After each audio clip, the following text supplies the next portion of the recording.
Hello दोस्तों, मैं निवेश आपका स्वागत करता हूँ आपके अपने YouTube channel story with you में। और ऐसे ही वीडियो देखने के लिए चैनल को लाइक और सब्सक्राइब कर दें। तो चलिए शुरू करते हैं। आरव साधारण सा लड़का, न ज्यादा बोलने वाला न भीड़ में घुलने वाला, पर उसकी आंखों में एक अलग गहराई थी, जैसे हर बात को महसूस करता हो। पहले दिन ही क्लास में उसकी नजर अनन्या पर पड़ी। खुले बाल, किताबों से झांकती हुई मुस्कान और वो बेपरवाह हंसी। बस उसी पल कुछ बदल गया। किताबें तो बहुत पढ़ी, पर यह चेहरा पहली बार देखा। कुछ तो है इसमें जो दिल से हटता ही नहीं। दोस्ती की शुरुआत। प्रोजेक्ट वर्क में दोनों का एक ही ग्रुप बना। अनन्या सबसे बातें करती, सबकी दोस्त। आरव बस उसे देखता और हाँ में हाँ मिलाता। जब भी अनन्या कुछ कहती, आरव ध्यान से सुनता। जब वो हंसती तो लगता जैसे उसके चेहरे पर सूरज उग आया हो। एक दिन कैंटीन में अनन्या बोली, तुम बहुत शांत रहते हो, कुछ बोलते क्यों नहीं? आरव मुस्कुराया और बोला, कभी कभी खामोशी ज्यादा कुछ कह जाती है। अनन्या हंस पड़ी, फिलॉसफी भी आती है तुम्हें? आरव की डायरी से रोज की आदत। आज उसने मुझे अलग कहा, बस इतना काफी है एक हफ्ते मुस्कुराने के लिए। उसकी हर बात को मैंने सहेज लिया है। क्या वो कभी मेरी चुप्पी को समझेगी? जब अनन्या को जुकाम हुआ, आरव बिना कुछ कहे उसके लिए काढ़ा लेकर आया। जब अनन्या लेट हुई, आरव उसके लिए सीट बचाकर रखता। जब सब हंसते, वो चुपचाप उसका चेहरा पढ़ता, पर कभी कह नहीं पाया।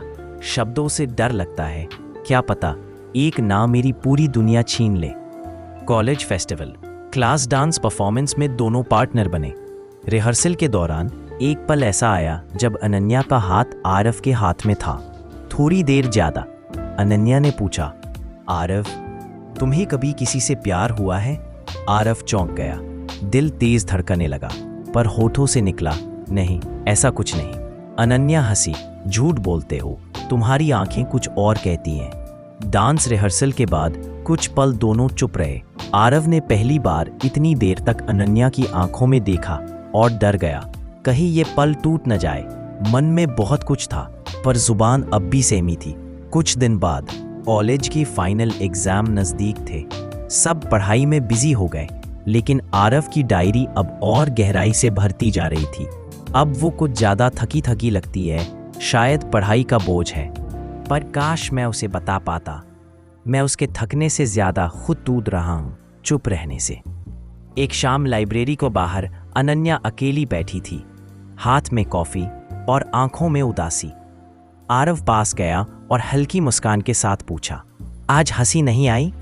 अनन्या धीमे से बोली, कुछ नहीं, बस अब ये कॉलेज भी खत्म होने वाला है, सब बिछड़ जाएंगे ना। आरव के दिल में एक हल्का सा झटका लगा। क्या मैं भी बस सब में ही रह जाऊंगा? अब एक आखिरी कोशिश।